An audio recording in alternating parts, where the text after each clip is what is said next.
እግዚአብሔር ሕዝቅኤልን ይዞት አጥንቶች ያሉበት ሸለቆ አስገባው።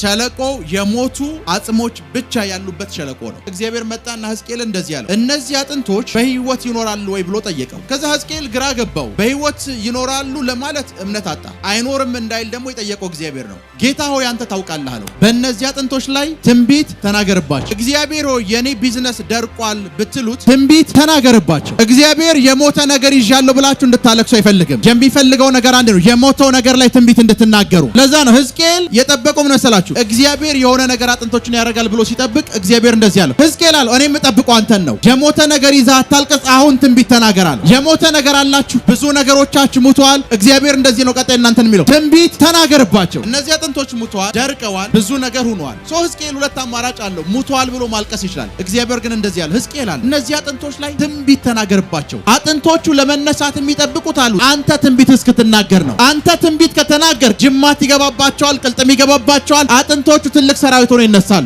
እኛ በእናንተ ህይወት ላይ ስንተነብይ አካውንታችሁ ባዶ እንደሆነ መንፈሳዊ ዓለም ላይ አለ። ለምን እንደምተነብየው ስትነብይ ስድብን ከእናንተ እያራኩ ነው። በህይወታችሁ ላይ መተንበይን ተማሩ። ከዚህ መስሪያ ቤት ተባረሃል ሲሉ ቤት ገብተህ ማልቀስ አይደለም። እግዚአብሔር ሆይ የራሴን ስራ ልሰጠኝ ነው ማለት ነው፣ አመሰግንሃለሁ። ቅጥር በቃ እያልከኝ ነው፣ አመሰግንሃለሁ። አከራይ መጥቶ የቤት ኪራይ አልከፈልክም ጎዳና ልትወጣ ነው ስትል እግዚአብሔር ሆይ የራሴን ቤት ልሰጠኝ ነው፣ ኪራይ በቃ እያልከኝ ነው፣ አመሰግንሃለሁ። በህይወታችሁ ላይ ትንቢት ተናገሩ። በህይወታችሁ ላይ የእናንተ ችግሮች ሞተ ያላችኋቸው የደረቁ ነገሮች የሚጠብቁት ትንቢት ስትናገሩ ነው። ተነስ እስክትሉት ነው። ተንቀሳቀስ እስክትሉት ነው። ዛሬ የሞተ መንቀሳቀስ ያለበት ጉዳይ ያላችሁ የሚጠብቀው የእናንተን ትንቢት ነው። ንግዳችሁ እየከሰረ ከሆነ ያ እየከሰረ ያለው ንግድ እየጠበቀ ያለው የእናንተን ትንቢት ነው። ተነስ በሉ። ተነስ። የደረቀ አጥንት የደረቀ የሞተ የሻገተ ነገር ስታዩ መቅበር አለብኝ ብላችሁ መሮጥ የለባችሁ። አብቅቶለታል ብላችሁ እድር ጋር ስለመደወል እንዳታስቡ። ኖ ኖ ኖ ኖ። እኔ ትንቢት የምናገር ሰው ነኝ። የሞተ ነገር አልቀበልም። ተነስ። ሙታል ስትባል አይ ኖ ኖ ኖ ኖ ኖ። ትንቢት እናገራለሁ። ህይወት ይሆናል።